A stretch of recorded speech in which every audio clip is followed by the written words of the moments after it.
السلام علیکم ناظرین، میں ہوں شگفتہ بلوچ اور آپ دیکھ رہے ہیں میرا یوٹیوب چینل میرا جہاں۔ بنت کاظمی کے مبینہ اغوا اور کم عمری کے شادی کے کیس میں کچھ نئی اپڈیٹ کے ساتھ آپ کے سامنے حاضر ہیں ناظرین۔ اس کیس میں اس وقت ایک نیا ڈرامائی موڑ آیا ہے جس میں ظہیر شبیر نکاح خواں اور گواہ کی ضمانتوں کے بعد ایک اہم انکشاف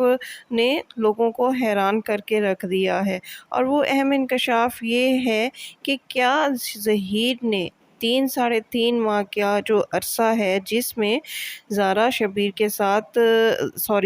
ظہیر کے ساتھ اس کے گھر میں اس کی فیملی کے ساتھ رہی ہے، ان کی بہو بن کر، ظہیر کی بیوی بن کر، کیا وہ نکاح جعلی تھا؟ کیا ظہیر نے نکاح کے بغیر زارا کاظمی کو اپنے ساتھ رکھا؟ اور جو لوگ نکاح خواں اور گواہ جو جیل کاٹ کر سزا بھگت کر اب باہر آئے ہیں، جو پہلے اس بات سے انکاری تھے کہ انہوں نے زارا کاظمی اور ظہیر کا نکاح پڑھوایا تھا، اور گواہ اصغر علی جس نے یہ قبول کیا تھا کہ میں نے یہ گواہی نہیں دی، لیکن ضمانتوں کے بعد ان کے بیانات کیوں تبدیل ہو گئے اور انہوں نے اعترافی بیان میں یہ بات کیوں تسلیم کر لی کہ جی وہ نکاح خواں جس نے کہا تھا کہ میں نے یہ نکاح نہیں پڑھایا، وہ اس بات کو کس طرح اس نے تسلیم کر لیا کہ اس نے یہ نکاح پڑھانے والا وہ تھا۔ اسی طرح گواہ نے بھی اعترافی بیان دے دیا کہ اس نے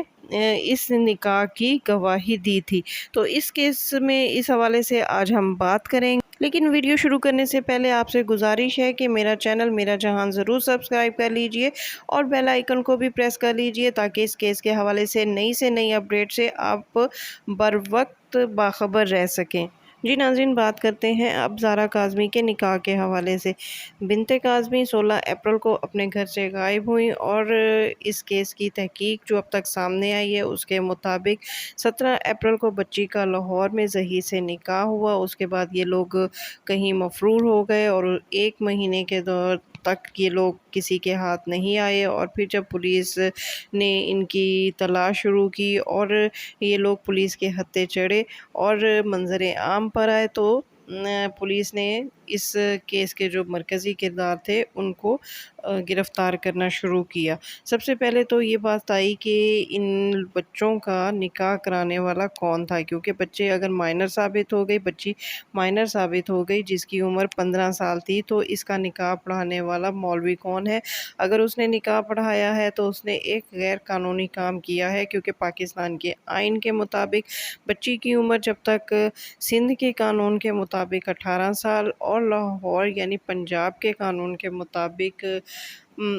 16 سال نہ ہو، بچی کا نکاح قانونی طور پر جائز نہیں ہے۔ تو اس بات کی تحقیق کی گئی، اس بات کی تفتیش ہوئی کہ آخر وہ نکاح خواں کون ہے جس نے بچی کی عمر معلوم کیے بغیر یہ نکاح پڑھایا، اور کون لوگ اس نکاح کے گواہ بنے۔ تو تحقیق میں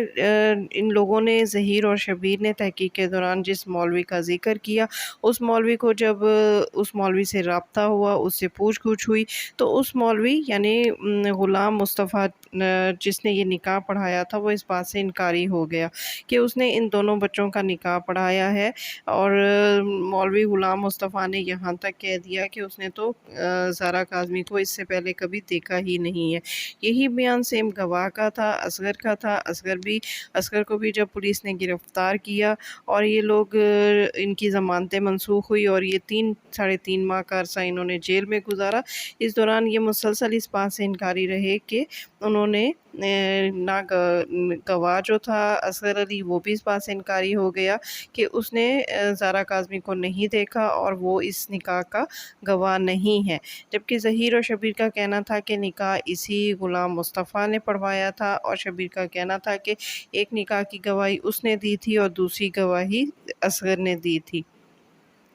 یہ لوگ 3 ساڑھے 3 ماہ کے دوران جیل میں رہے اور اس دوران ان کا یہی بیان آتا رہا، لیکن اس کے بعد جب ظہیر اور شبیر کو گرفتار کیا گیا اور یہ لوگ تقریباً 2 ہفتہ جیل میں رہے، اور جیل میں 2 ہفتے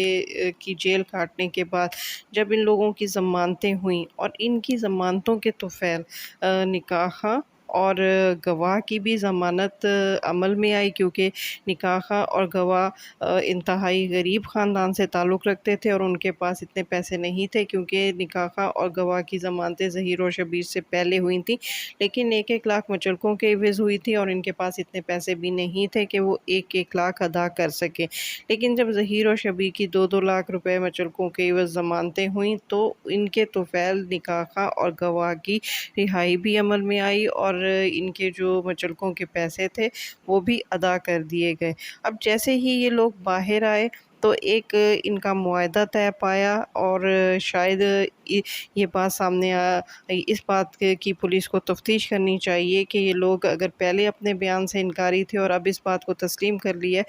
رہے ہیں تو انہوں نے نہ صرف عدالتی عمل کو متاثر کیا، عدلیہ کو دھول دینے کی کوشش، عدلیہ کی آنکھوں میں دھول جھونکنے کی کوشش کی، اسی طرح پولیس کی تفتیش کو بھی انہوں نے نقصان پہنچایا۔ تو ان پر یہ مقدمہ بھی ایک پرچہ درج ہو سکتا ہے کہ ایک غلط بیانی کا پرچہ، ایک جھوٹ کا پرچہ، اور عدالت اور پولیس کو حقائق چھپانے کا ان کے خلاف کیس دائر کیا جا سکتا ہے کہ آپ 3-3.5 ماہ کے دوران ایک بات کہتے رہے ہیں اور اس کے بعد جب آپ ضمانت پر رہا ہوئے ہیں تو آپ کا بیان یکدم کیوں بدل گیا ہے۔ تو یہ ساری باتیں ضرور معلوم کی جانی چاہیے۔ اب اس کیس میں ایک سوچنے کی بات ہے کہ یہ سارا معاملہ، ساری چیزیں مشکوک کیوں ہو گئی ہیں۔ تو بات صرف سمپل سی ہے کہ جس چیز کی بنیاد جھوٹ سے شروع ہو تو وہ آگے اس کو چھپانے کے لیے پھر 100 جھوٹ بولے جاتے ہیں۔ چونکہ یہ کیس اب لوگ وکیل اس بات کو ماننے کے لیے تیار نہیں ہیں، اور عقل سے اگر ہم دیکھیں تو بہت سے شکوک و شبہات جنم لے رہے ہیں۔ اگر نکاح خواہ پہلے کہتا ہے جی میں نے یہ نکاح نہیں پڑھایا، اور سب سے بڑی بات یہ کہ نکاح خواہ چلیں اب اس بات کو مان گیا ہے کہ وہ کہہ رہا ہے کہ اس نے نکاح پڑھایا، لیکن اس نکاح کو رجسٹر کہیں نہیں کرایا گیا۔ اس نکاح کا جب تک رجسٹر ہی نہیں ہے تو اس نکاح کا کیا ثبوت ہے کہ یہ نکاح ہوا ہے یا نہیں ہوا۔ پھر 1-2 بچوں کی شادی ہوتی ہے، ان کا نکاح ہوتا ہے، تو اس کو خاندان میں